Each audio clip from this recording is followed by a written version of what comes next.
दोस्तों आज के समय में ज़्यादातर लोग अपने कम बालों की ग्रोथ की वजह से या दाढ़ी की उनकी ग्रोथ कम है या उनके नाखून कम हैं, जिसकी वजह से बहुत ज़्यादा परेशान रहते हैं। क्योंकि ये सारी चीज़ें हमारी पर्सनैलिटी में चार चाँद लगाने का और उनको बेहतर बनाने का काम भी करते हैं।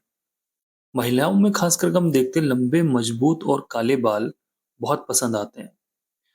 तो यहीं पे मैं इसके लिए सॉल्यूशन मैं आपको बताने वाला हूँ, 1-2 टैबलेट्स मैं वीडियो के लास्ट में बताऊँगा। और क्या आप होम रेमेडीज़ यूज़ कर सकते हैं, किन चीज़ों का आपने ध्यान रखना चाहिए, उसी के बारे में हम डिस्कशन करेंगे। तो सबसे पहले हम जान लेते हैं कि अगर आपके दाढ़ी के बाल कम बढ़ते हैं या ग्रोथ कम है या सर के बालों में ये प्रॉब्लम है या आपके नाखून बहुत जल्दी टूट जाते हैं गिलज के, कच्चे नाखून हैं और ग्रोथ कम है, कि कम से कम 6-6 महीने में आप एक बार उनको काटते हैं। तो सबसे पहले हम जानते हैं ऐसा क्यों होता है? हमेशा सॉल्यूशन निकालने से पहले आपको क्यों की तरफ ध्यान देना है। ऐसा नहीं करना है कि किसी ने कोई नुस्खा बताया और आप जो है तुरंत से जाके अप्लाई कर दें।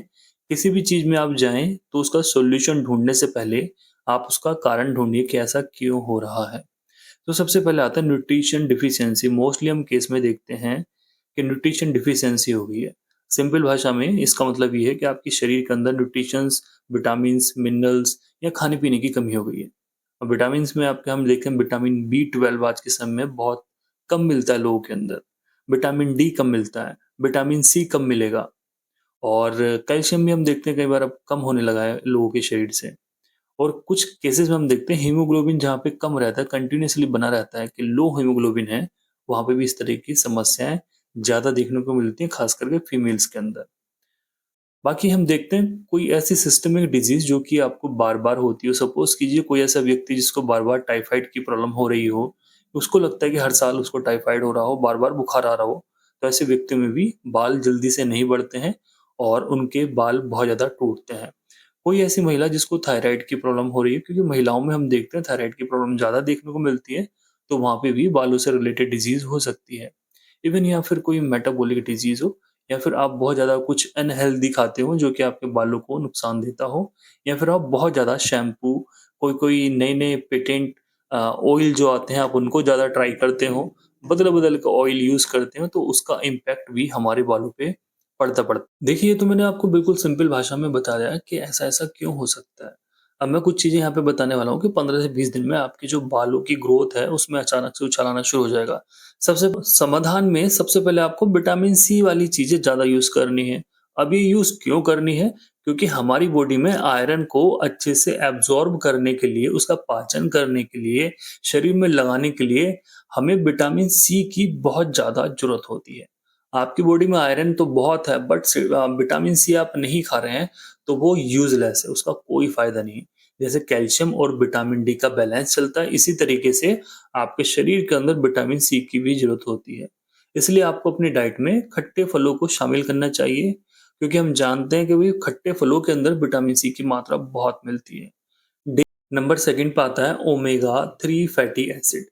इन चीज़ों को लेना बहुत ज़रूरी है जिनके अंदर ओमेगा 3 फैटी एसिड मिलता है, क्योंकि हमारे बालों को, हमारे नेल्स को पोषण देने का काम करता है, उन्हें घना करने का काम करता है। अब आप जानते हैं इसके तो बहुत सारे और भी काम हैं, हमारे ब्लड को ठीक रखने के लिए, हार्ट की जो डिज़ीज़ हैं, उसको कम करने के लिए भी ओमेगा एसिड यूज़ किया जाता है। अब ये हमें कहाँ से मिलता है? ये हमें ड्राई फ्रूट्स में, नट्स में मिलता है। जैसे बादाम ले सकते हैं आप, अखरोट ले सकते हैं, इनके अंदर बहुत अच्छी मात्रा में ओमेगा 3 फैटी एसिड्स मिलते हैं। जैसे कि आप अलसी के बीज भी यूज़ कर सकते हैं। अब नेक्स्ट आता है दोस्तों इसमें बायोटीन। बायोटीन आपने सुना होगा कि भई ये तो बहुत अच्छा सप्लीमेंट की तरह हम इसको यूज़ करेंगे, क्योंकि ऐड आजकल इतने सारे आते हैं, लोग समझ जाते हैं भई बायोटीन है तो ज़रूर बालों से रिलेटेड होगा।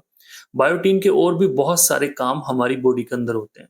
तो ये आप सभी अच्छे तरीके से जानते होंगे कि बालों की अच्छी ग्रोथ और नेल्स की ग्रोथ के लिए, उनकी अच्छी हेल्थ के लिए बायोटीन कितना ज़रूरी है। या तो आप इसकी एक सिंपल टैबलेट लाके खानी स्टार्ट कर दीजिए, किसी भी कंपनी की आप ले आइए, 1 महीने तक लगातार खाइए, पर डे 1 टैबलेट खाइए, दूध के साथ खाइए। इसका कोई ऐसा नुकसान आपके शरीर में नहीं होगा। आप टैबलेट्स यूज़ नहीं करना चाहते हैं, तो आप साबुत अनाज का ज़्यादा यूज़ कीजिए। आयरन, जिंक, विटामिन बी के साथ-साथ बायोटीन से भी भरपूर होते हैं।